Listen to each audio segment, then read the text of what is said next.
So we're here for Werribee TV at Avalon Airport Oval on the back of a tough loss to Collingwood at Victoria Park in the wet on the weekend. But one man who was in the thick of it nonetheless with a big game in the midfield was Kurt Aylett. He is our player of the week for round 14, I should say. Kurt, start with the team side of things first. Disappointing result after two pretty good weeks of footy in the lead-in. Yeah, you're spot on, Mitch. Obviously, we were pretty consistent for the first 3 quarters of the game, and unfortunately the floodgates opened a bit in that last quarter, and it was a disappointing finish in the end. So yeah, couldn't quite get the job done. So yeah. Speaking of floodgates, it was pretty wet out there. You haven't had a lot of exposure to wet weather footy this year. Do you think that made things a little bit more difficult for you? Oh, well, I think we matched them pretty well around the ball. Around the ball, we were pretty good in the first half. We pretty much broke even with the guys in terms of clearances. So I think just that outside shape and contest shape around the ball going in the second half we probably lacked a bit, and our outside method. So yeah, a bit disappointing. In spite of the result, a really big game from you in the middle, as mentioned, 27 disposals, but the stat that really stood out, 18 tackles, massive game defensively. Yeah, look, I had the job to go head-to-head with Cullen Brown, who's a very highly talented youngster, and one that I got a lot of respect for, so I enjoyed that battle, and I guess I'm just trying to do everything I can to help lead this team with all the older guys in this team, and yeah, trying to put us in a position to get the 4 points every week. Not to be outdone, your teammate Don Brew, known for his tackling abilities, he's finished with 20. 38 between you. I reckon surely you'd be struggling to find a better two-man combination than that in VFL history, I'd reckon. Oh, the big dog's lid, he froths tackles that bloke. So, very impressive display from him. We know we're going to get from him defensively every week, and it's not to mention all the other guys. Like Beamer, I think, had 7 down forward, and a lot of guys pitching in, which is great. So we need that in order to be successful. So we'll just keep working at it. Yeah.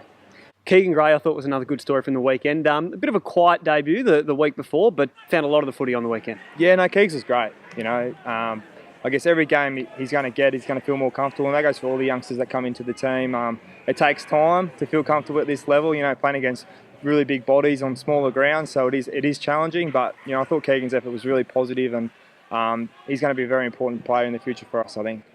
A bit of a chance to kill 2 birds with 1 stone while we're here, because you're not too far away from a milestone due for your 50th VFL game against the Northern Blues in a couple of weeks. I suppose it's a little bit different for you, your perspective on this, given a lot of that was while you're in the AFL system with Essendon, but I suppose at the same time, good to string together some games and be playing some good footy after a tough couple of years. Yeah, you're spot on, Mitch. I'm absolutely wrapped to be where I am now. To play every game this year's been a massive tick for me, and I just know the work I put into my game on and off the field and into my preparation. So I'm wrapped to hopefully get there this year, and yeah, just really proud of all the support I've had along the way and the way I've gone about it, and all the support I've had from the Werribee Football Club. So I'll be pretty proud come that round if it's meant to be.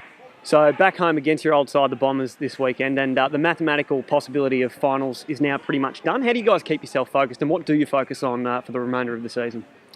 Look, I think everyone's going to go in with their own mindset, but I think it's important as a whole that we continue to, obviously we break it down, but you got to be still coming here with a very good mindset, and the guys that haven't had the opportunities this year should be coming in to want to play and want to put on the jumper. And I think for me as an older player and as a leader of this team, I definitely want to take my prep to another level to finish the year and continue to improve and get better. So I just love being out there, and I think the guys should take a lot of motivation into the last 6 games and hopefully get some really positive results, which I think is really important going into next year, but it'll be a week at a time for us. So, Kurt, bad luck on the result on the weekend, but well done on your game, and all the best against the Bombers on the weekend. Thanks, Mitchy. Cheers, mate.